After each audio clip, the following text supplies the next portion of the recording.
Hey guys, Zennosh here, and today in this video of Exos Heroes, it's time to review Fate Core Mahar because this girl is going to receive her Core Reverse upgrade, with which she is getting some new passive skill effects, and let's see if her new skills are going to be helpful in the current meta or not. Alright, so let's get this started.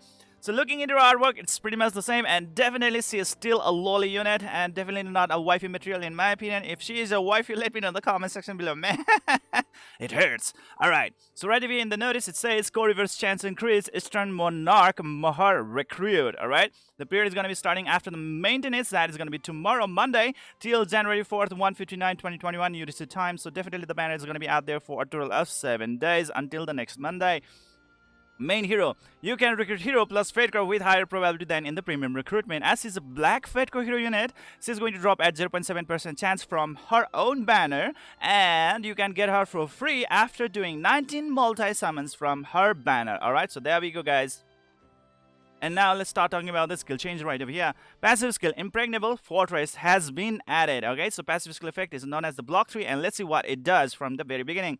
Afflicts all targets with Provoke for 10 turns if an ally takes damage and their health falls below 30%, and grants heal over time to self that heals for 20% of attack every turn for 5 turns. This provoke is definitely a great stuff in the Zennosh 10-year PvP battles, alright, in order to provide extra protection for your teams. As she's a defense unit, definitely she is capable of soaking a lot of damage out there, and with all those things combined, definitely being able to soak, or let's say attract, all the incoming damage to herself is going to be a really great utility for the entire team out there guys. And also on top of that one, she can provide this heal over time to herself, and some extra heal as a defense unit is definitely gonna be quite an aid out there guys. Alright, because obviously she's going to take a lot of damage, right? Gains mana 1 mana if on health is at 20% or less when triggered. Extra ways of getting mana guys, and gains mana 1 mana if the on health is at 70% or more when triggered. Alright, so there we go guys, 2 ways of getting some extra mana out there with which she will have easier time in using her active skill effects. Alright, now let's start talking about her other passive skill over here, known as the Dragon Knight Blessing and the Head Dragon Knight. These 2 skills are going to be quite helpful for her in the fight against dragon in that holy dragon grounds.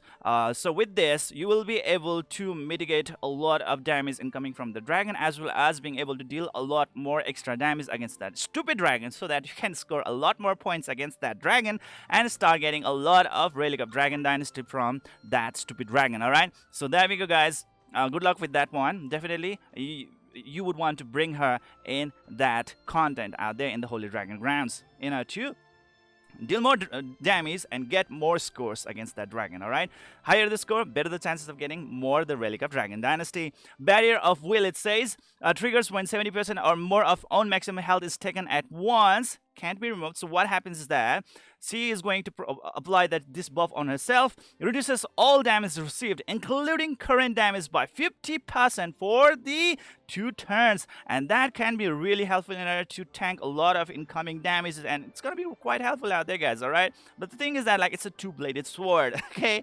after that 2 turns she is going to apply that debuff on herself, increases all damage received after 2 turns by 30 freaking percentage for 3 turns. Man, that can be really hurtful out there guys. So I have pretty much a mixed feeling about this one right over here. Damn. Now let's talk about the Impregnable Fortress. That's the new skill effect that has been added to her list, and let's see what this passive skill effect really does. So to self, what she does is that when the battle starts, increases own defense by 20%. That's a lot of defense boost right over there guys, and definitely higher the defense she has, the more the damage that she is going to tank, and definitely it has a really good synergy with this provoke effect right over here, being able to provide very good protection to the entire team. That's real awesome. And there is also a buff that she is going to apply. If on health is at 90% or above, it reduces damage received by up to 30%. Oh my god, think about it.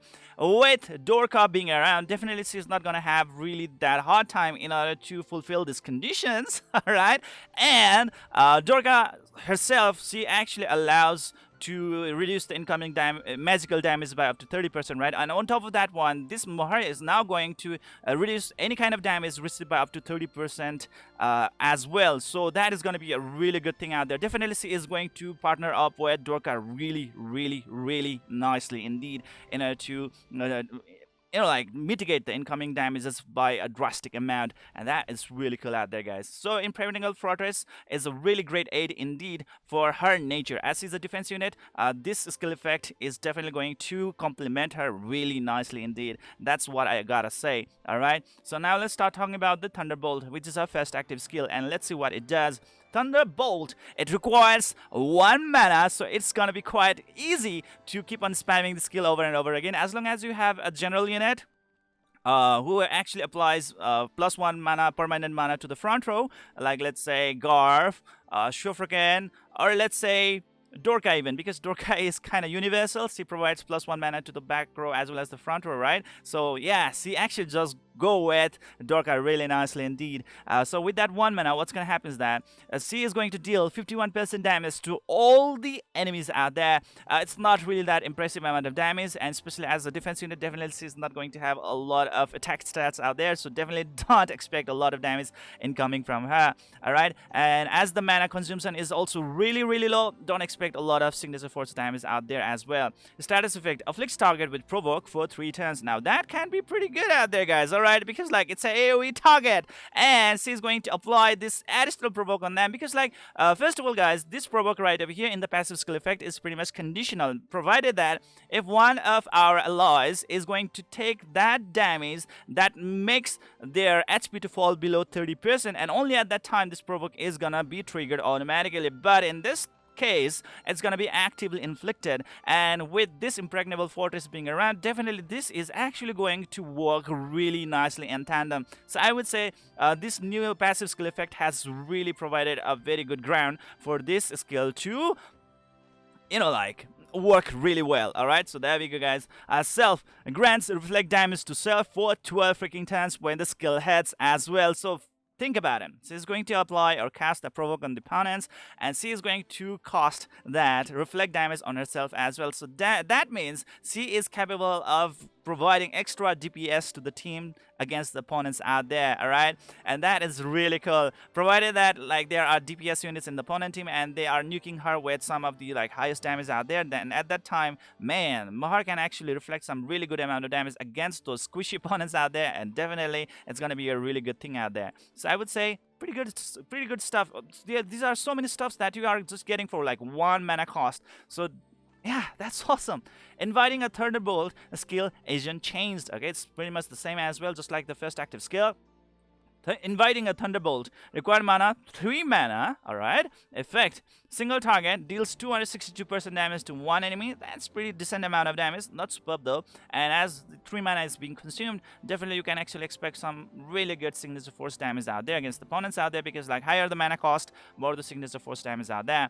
Debuff decreases the defense of the target by 37% of own defense for 8 freaking turns. This can be quite helpful in the battle against the fast guardian units, because the dragon skill, or let's say the dragon barrier of the first guardian units, like let's say Fate Core Geon, Fate Core Rera, it really depends on their defense stats. Higher the defense stats they have, the better the strength of their barrier, right? So if you are going to decrease the defense of those opponents, definitely their barrier is going to be weak, and it's going to be quite easier to break through those kind of barriers. All right, so I would say this is definitely a really good utility right over here for very cheap mana cost indeed. And with this new skill effect right over here, definitely her utility has improved very nicely.